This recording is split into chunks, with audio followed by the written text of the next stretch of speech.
ভিভোর নতুন খেলার মার্কেটে চলে আসে ভিভো X200 Pro মিনি। ওই যে কথা আছে না, ছোট মরিচে ঝাল বেশি, তারই প্রমাণ কিন্তু এই ফোনটা। এই ফোনটি সাইজে কিন্তু অনেকটাই ছোট। আপনাদের ভিতরে অনেকেই আছেন যারা খুব ছোটখাটো একটি হ্যান্ডি টাইপের ফোন খোঁজেন, তাদের জন্য কিন্তু আদর্শ ফোন এটা।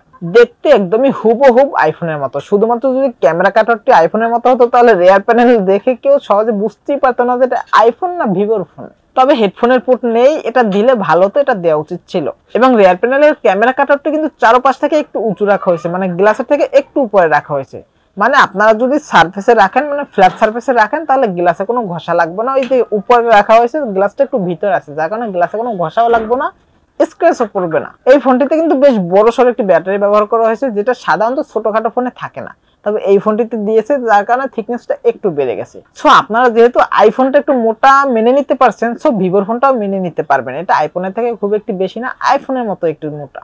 বডি ফ্রেম দুটোই অ্যালুমিনিয়ামের এবং রিয়ার প্যানেলে কিন্তু গ্লাস ব্যবহার করা হয়েছে। তবে হাতের ছাপ পড়ে যাচ্ছিল, একটু সাবধানে ব্যবহার করবেন। হাতের কিন্তু খুবই ছাপ পড়ে যাচ্ছিল। সো আপনারা যদি সম্ভব হয় একটি ব্যাকপার্ট ইউজ করবেন। ওয়েট 187 গ্রাম। সো ওয়েটটা কিন্তু অনেকটাই কম। হ্যান্ডফিলটা কিন্তু খুব সুন্দরই পাবেন ভাই। মানে চিন্তা করতে পারতেছেন, ছোট ফোন আবার ওজনও কম, মানে হ্যান্ডফিল কত সুন্দরই না পাবেন।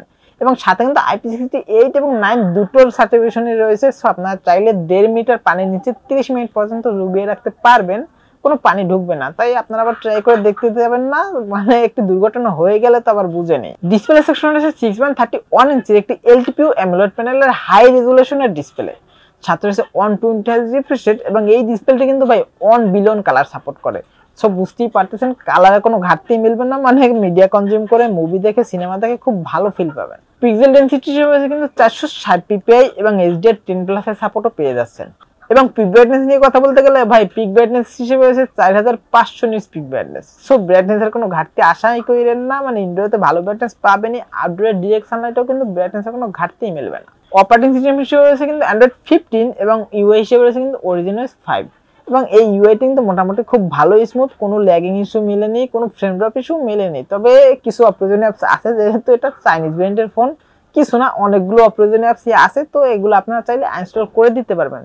তবে ইউআইটি কিন্তু একদমই স্মুথ, কোনো ল্যাগিং ইস্যু নেই, কোনো ফ্রেম ড্রপ ইস্যু নেই, একদমই ক্লিন। প্রসেসর হিসেবে রয়েছে MediaTek Dimensity 9400 প্রসেসর। এটি 3 ন্যানোমিটার আর্কিটেকচারে বিল্ড করা প্রসেসর এবং এই প্রসেসরটি কিন্তু ভাই স্ন্যাপড্রাগনের 8 এলিট প্রসেসরের কাছাকাছি, মানে দুটো কিন্তু সেম। সো পারফরমেন্স নিয়ে মনে হয় নতুন করে কিছু বলতে হবে না, আপনারা বুঝতেই পারতেছেন।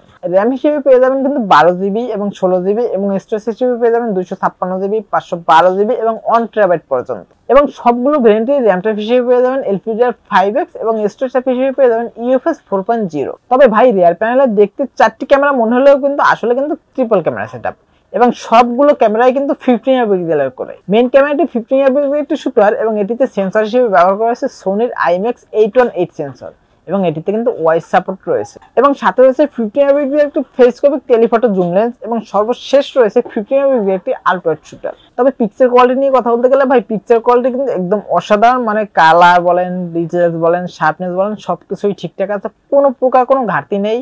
এবং ডে লাইট কন্ডিশনে তো ভালো ফটো পাবেনই, রাত্রেও কিন্তু খুব সুন্দর ফটো পাবেন। এবং ফ্রন্টে পাবেন 32 মেগাপিক্সেলের সেলফি ক্যামেরা এবং এই ফোনটির মেইন ক্যামেরা মানে রিয়ার ক্যামেরা দিয়ে সর্বোচ্চ ভিডিও রেকর্ড করতে পারবেন 4K 60 fps এ।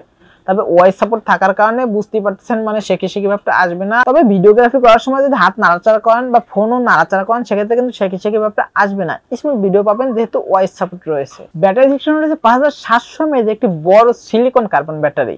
আপনারা সকলেই জানেন সিলিকন কার্বন ব্যাটারি কিন্তু দেখতে ছোটখাটো হলে পাওয়ারফুল হয়, বেশ পাওয়ারফুল হয়। এবং সাথে পেয়ে যাবেন 90 ওয়াটের ফাস্ট চার্জিং সাপোর্ট এবং সাথে পেয়ে যাবেন 30 ওয়াটের ওয়্যারলেস চার্জিং সাপোর্ট এবং ডুয়েল স্টেরিও স্পিকারও পেয়ে যাচ্ছেন। সো সাউন্ড কোয়ালিটি নিয়ে বলার মতো আর কিছুই নেই, বুঝতে পারতেছেন সাউন্ড কোয়ালিটি দুর্দান্ত পাবেন ভাই।